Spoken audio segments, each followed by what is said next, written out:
سلام، من جواد قارایی هستم. یه ایرانگردم.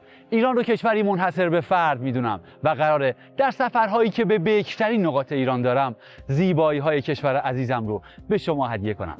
کشوری که با تمام وجودم به اون افتخار میکنم.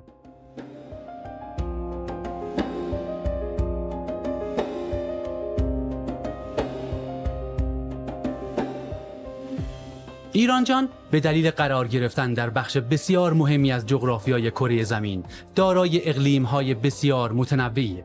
سرزمینی تمدن‌ساز که به خاطر اقلیم گوناگونش دارای اقوام مختلفیه.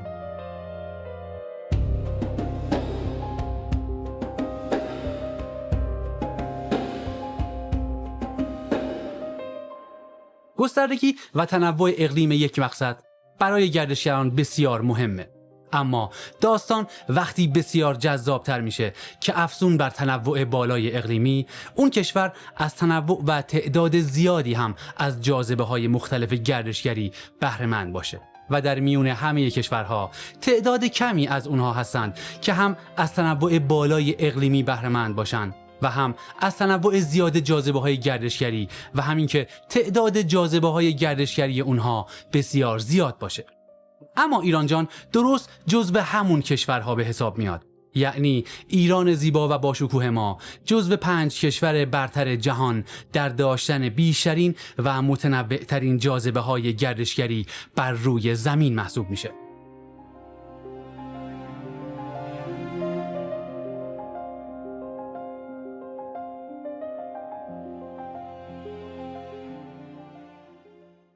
من این بار یکی از استانهای بسیار زیبا در غرب وطنم رو برای سفر انتخاب کردم.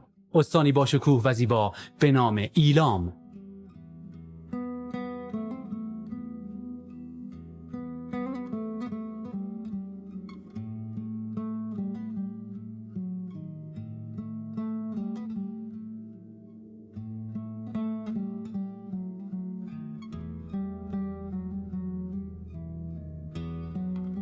این دیار اساطیری و کهن بخشی از همون سرزمین باستانی ایلامه که نشون از ریشه و قدمتی بالا و پیشینه درخشان سرزمین ایلام داره. اگر از معادن متعدد، ذخایر نفت و گاز و آثار باستانی و تاریخی بسیار زیادی که در استان ایلام وجود داره چشم بپوشیم، این سرزمین گنجینه‌ای ارزشمند رو در دل خودش پنهان کرده که هر بیننده‌ای رو مجذوب خودش میکنه. و اون چیزی نیست جز مظهر زیبایی و حکمت خداوند، یعنی طبیعت.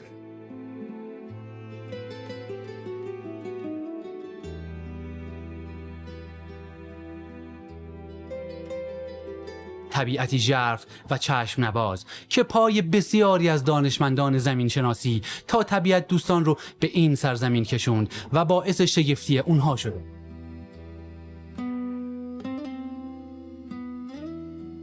این استان بخشی از رشته کوه زاگرس رو در خودش جای داده و به همین خاطر چشماندازهای طبیعی شگفت‌انگیز و بسیار زیبایی داره.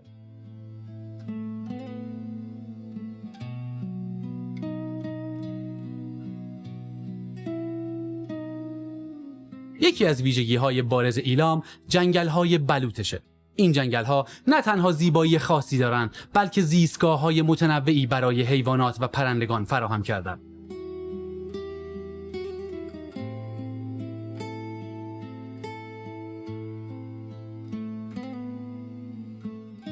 بیش از 70% استان ایلام رو کوه‌ها تشکیل دادن. چین‌خوردگی‌های استان موازی و منظم و جنسشون رسوبیه و بیشتر از نوع آهک و گچه.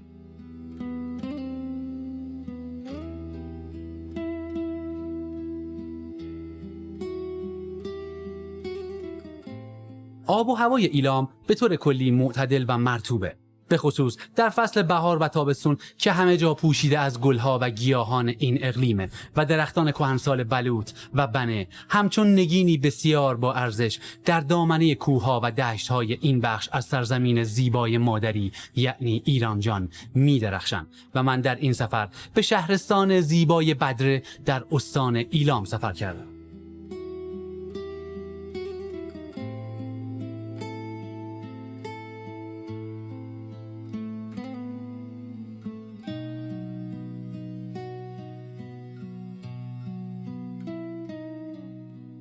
طبیعت استان ایلام واقعا بی‌نظیره، اونم توی فصل بهار. اما توی این منطقه یعنی بدره که به نوعی گرمسیر استان ایلام به حساب میاد، ابتدای فروردین ماه خیلی چشم‌اندازهای بی‌نظیری داره. همه جا سرسبز، همه جا پر از گله، اما سر صبحشه که خنکه. یه خورده که میگذره تو همون فروردین ماه هوا خیلی گرم میشه و آفتابش هم بسیار سوزنده میشه. بنابراین تو همون فصل بهار خیلی مهمه که آدم از عینک آفتابی و کرم ضد آفتاب توی طبیعتش استفاده بکنه. و البته من الان باید یه جایی برسم و این لباسامو در بیارم چون دیگه داره کم کم گرم میشه و توی گرما عرق کردن میتونه اذیت کننده باشه.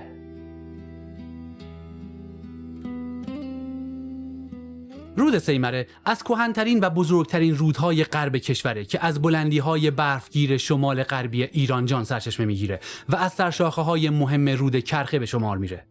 رود سیمره از حوالی کوه الوند در همدان سرچشمه میگیره و پس از دریافت شاخه‌هایی از ملایر، تویسرکان و نهاوند از یک بستر باریک کوهستانی عبور میکنه و به کرمانشاه میرسه. در کرمانشاه رود قرسو به این رود میپیونده و پس از دریافت آب بیشتر از رودها و چشمه‌ها وارد استان لرستان میشه. در لرستان در یک بستر سنگی و عمیق در پای کبیرکوه به جریان خودش ادامه میده و پس از پیوند آب برخی چشمه‌ها و رودها به استان ایلام وارد میشه. این رودخونه در استان ایلام به طرف جلگه خوزستان به راه خودش ادامه میده و در خوزستان قسمتی از آبش به مصرف آبیاری مزارع و باغات میرسه و قسمتی دیگه به طرف دجله و هورالعظیم جریان پیدا میکنه.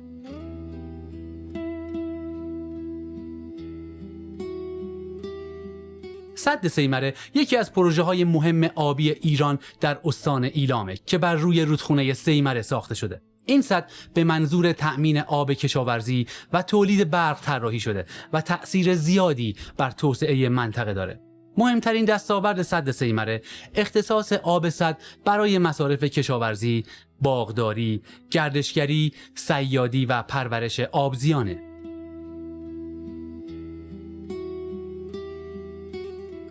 در سطح کشور در آبهای داخلی نزدیک به 5000 تن پرورش ماهی در قفس وجود داره که بخش عظیمی از این مقدار در استان ایلام تولید میشه و باید گفت این مقدار ماهی تولیدی یعنی بیش از 3500 تن ماهی در 21 مزرعه پرورش ماهی در قفس در دریاچه پشت سد سیمره تولید میشه و باعث شده تا بیش از 200 نفر به صورت مستقیم و غیر مستقیم در این زمینه مشغول به کار بشن. اما به جز مزارع پرورش ماهی در دریاچه سد سیمره در بدره چشم‌اندازهای بسیار زیبایی در اطراف سد وجود داره که با ایجاد سد سیمره جذابیتشون چند برابر شده و باعث به وجود اومدن جاذبه‌های بسیار زیبای طبیعی شده که میتونه باعث رشد و رونق صنعت گردشگری بر پایه طبیعت در بدره استان ایلام بشه. یکی از این جاذبه‌ها تنگ کافرینه.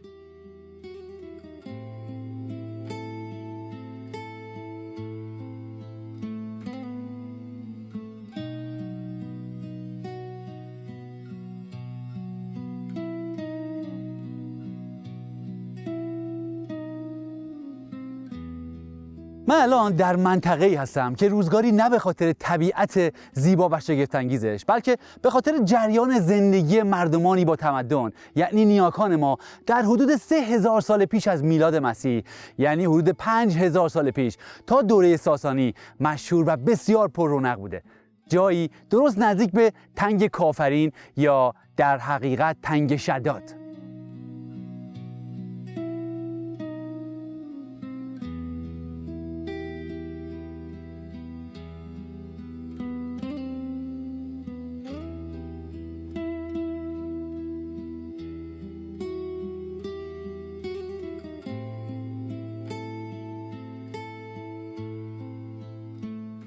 این تنگ در 15 کیلومتری شمال شهرستان بدره قرار گرفته. علت شکلگیری این تنگ زیبا بلندی‌های کوه‌های دینارکوه، کبیرکوه و مانشته. جنگل‌های بلوط این منطقه زیستگاه گونه‌های مختلفی از گیاهان و جانورانه که سنجاب ایرانی یا قفقازی شاخص‌ترین گونه جانوری اینجا به حساب میاد.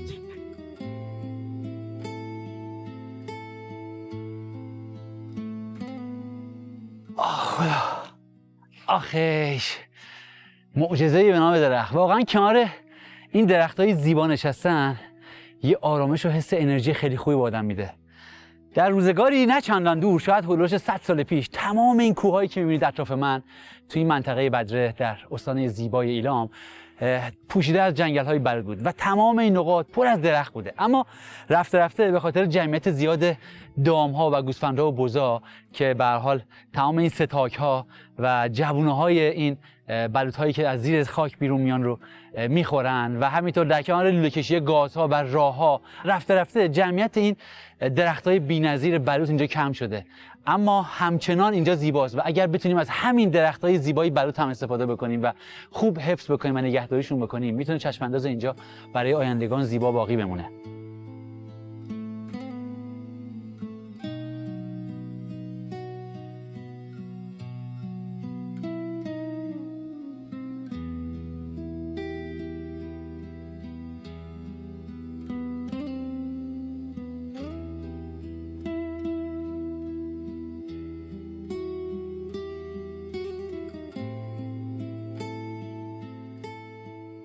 تا چشم کار میکنه اینجا پر از گله. تمام این دشت و کوهستان و این شیب بی‌نظیر بالای تنگ شداد و شقایق‌ها پر کردم و انگار فرش شده از گل زیر پای من و واقعا باور کردنش مشکله که توی یک جایی تا این تعداد بسیار بیشمار از شقایق‌ها و گل‌های رنگی زیبا رو پوشونده باشه طبیعت.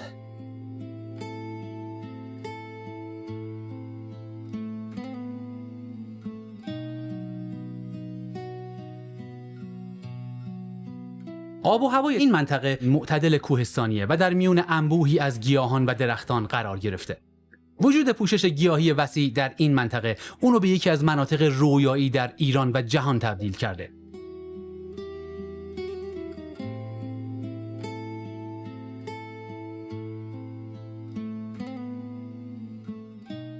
من درست بر فراز تنگ شداد ایستادم، تنگی که در سفرنامه خانم فریاستراک، جهانگرد اروپایی که سالها پیش به اینجا سفر کرده بود، به نام تنگ کافرین نامورده شده. اما طبق روایات در این سفرنامه در این محل شخصی به نام شداد از وابستگان حکومت ساسانیان حکم فرمایی می‌کرده. بنابراین نام شداد باید به همین دلیل به اینجا موسوم شده باشه و به خاطر وجود اون حکم فرما در حقیقت به اینجا شداد میگفتن. بومیان شداد رو پسر انوشیروان معرفی کردن، اما در صورتی که توی تاریخ خسرو انوشیروان پسری به نام شداد نداشته و احتمالاً شداد نام حاکم ساسانی این محل بوده. به خاطر همینم مردم به این دره یا به این تنگ میگفتن تنگ شداد که به اشتباه امروزه دارن مردم به تنگ کافرین این رو معرفی میکنن، در صورتی که مردم اینجا یکتاپرست بودن و بهتره که به جای نام تنگ کافرین از نام تنگ شداد استفاده بکنیم.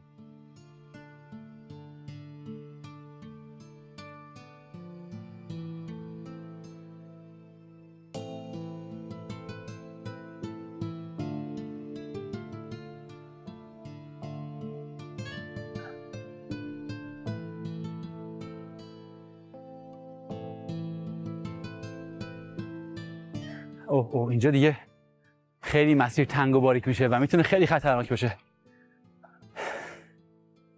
آی خدایا اینجا رو ببینید، از یه 150 متر زیر پای من خالیه و عبور از این صخره‌ها و از فراز این پرتگاه ها میتونه خیلی خیلی خطرناک باشه، اونم مخصوصا درست زمانی که آدم کوله پشتی یا دوربین به گردنش داره و کوله پشتی به پشت داره، به خاطر اینکه این کوله پشتی اومده که اینجا کمکم بکنه تا وسایل مورد نیازم بذارم این پشت توی کوله پشتی و ازش استفاده بکنم طبیعت. اما همین کوله پشتی میتونه قاتل من باشه. در زمانی که زیر پای من پرتگاهه و من از یک مسیر خیلی باریک باید عبور بکنم، باید خیلی مراقب باشم که در زمان عبور کوله پشتیم به اون سنگ یا به اون پرتگاه و به اون صخره‌ها گیر نکنه تا منو از اون بالا پرت بکنه به سمت پایین.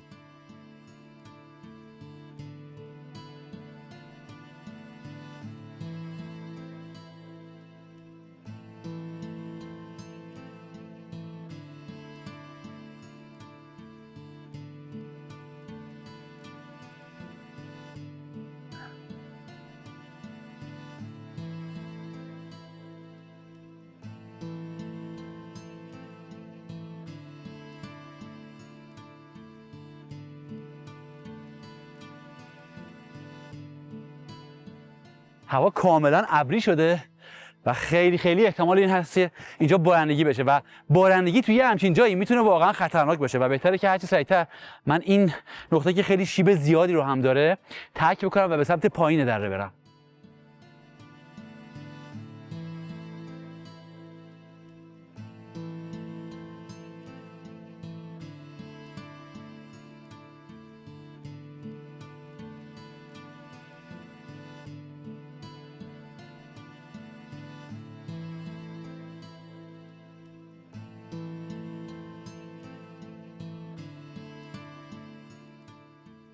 بالاخره رسیدم به داخل تنگ شداد. از اون بالا چشمانداز اینجا واقعا فوق‌العاده بود، اما از این داخل نمیدونید چه دنیای عجیب و غریبی داره و در زیر این آب بخش بزرگی از تاریخ ساسانیان غرق شده. اما بخش بسیار زیادی از این تاریخ بر روی این دیواره ها هنوز قرار داره و بخشی از اونها حتی دور از دسترس بسیاری از آدم ها بوده تا زمانی که آب سد سیمره اینجا بالا نیامده بود و اینجا تقریبا خشک بوده.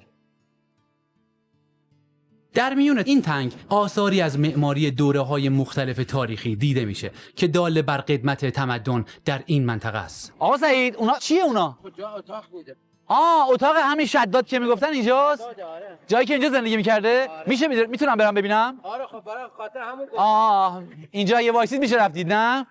الان عمق آب اینجا چقدره؟ تقریبا 70 متر. 70 متر. اینجا عمقش 70 متر بوده اون موقعی که آب وجود نداشته و در حقیقت ارتفاع این سازه‌ای که اینجا از روی این دیوارها تا کف دره 70 متر بوده. من موندم چه جوری اومدن توی 70 متری وسط این دیوارها یک سازه‌ای ساختن که میگن خونه احتمالاً حاکم اینجا بوده، شداد بوده و چجوری اصلا به اینجا دسترسی پیدا کردن. اگر اینجا آبش بالا نبود و ما با قایق تا اینجا نمیتونستیم بیایم امکان نداشته من بتونم به اینجا دستی پیدا بکنم مگر با شاید سنگ‌نوردی، اونم تازه شاید، اما الان میتونم راحت به اینجا دستی پیدا بکنم.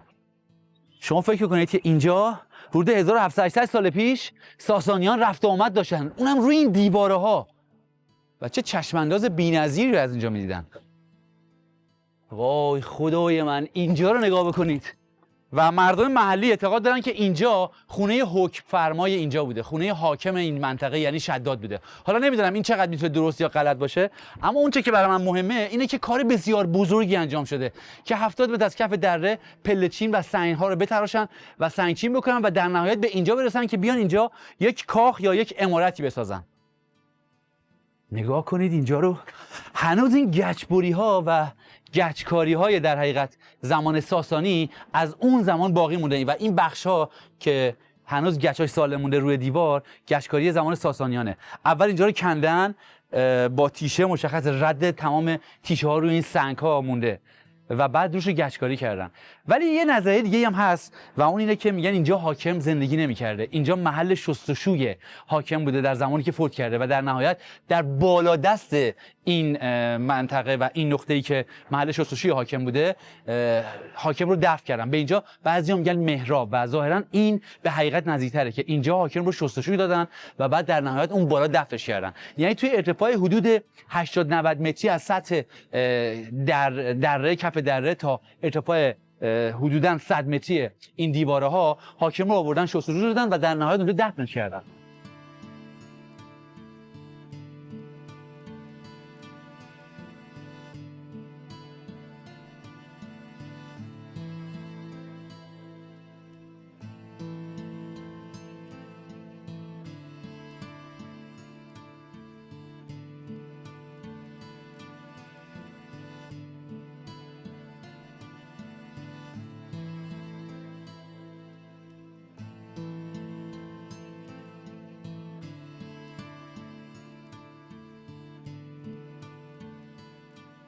اسم این منطقه و اسم این تنگ برنجانه که نسبت به تنگ شداد هم طولانی تره و هم دهانش خیلی بازتره و پوشش گیاهیش خیلی خیلی بیشتره و واقعا یکی از جاذبه های طبیعی این منطقه است. البته در دوره ساسانیان اینجا هم زندگی میکردن.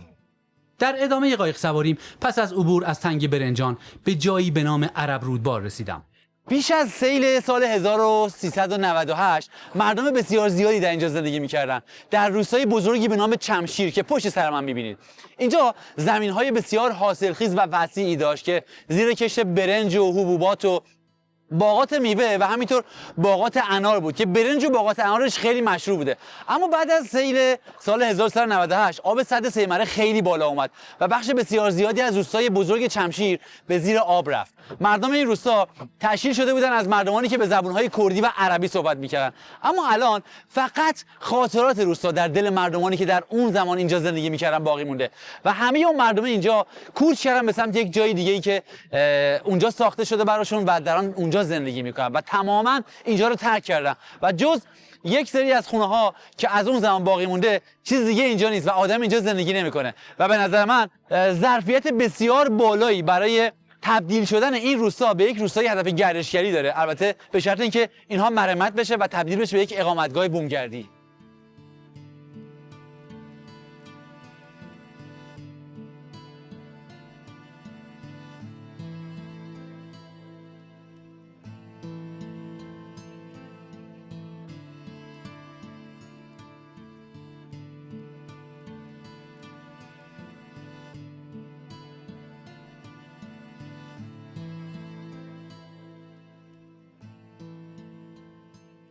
نگاه کنید پشت سر من یه سری از درختای روستای چمشیر که بخش زیادیش رفته زیر آب هنوز زنده‌ان، یعنی هنوز دارن تلاش میکنن با اینکه این همه آب اومده تمام تنه رو کاملا زیر خودش غرق کرده و خفه کرده، اما درختها امید به زندگیشون انقدر زیاده که هنوز سبز موندن و هنوز ریشه‌شون نگندیده و دارن زندگی میکنن و هنوز دارن تلاش میکنن که زنده بمونن.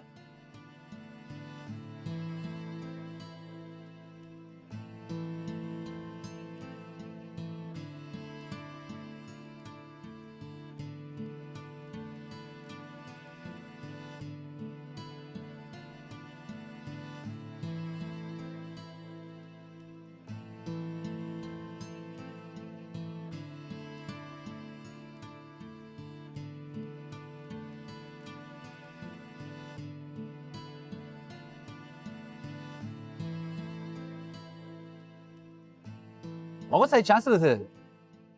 من متولد 55 ام. ماشاءالله. 48 ساله. 48 ساله. بعد چند وقتی که ماهیگیری میکنی؟ نزدیک شاید 15 سال باشه. چه حالی داری وقتی تو این طبیعت کار میکنی؟ انقدر بکره، انقدر پاکه. آدم لذت میبره. تا حالا شده توی شهر پر هیاهو و شهر شلوغ زندگی بکنی یا همیشه تو روستا بودی؟ من خوشبختانه نه. میگه خوشبختانه چون خوب میدونه که تو شهر چه خبره. البته حالا منهای این که به حال توی شهرها امکانات زیاده اما این آرامشی که اینجا وجود داره واقعا توی شهر وجود نداره.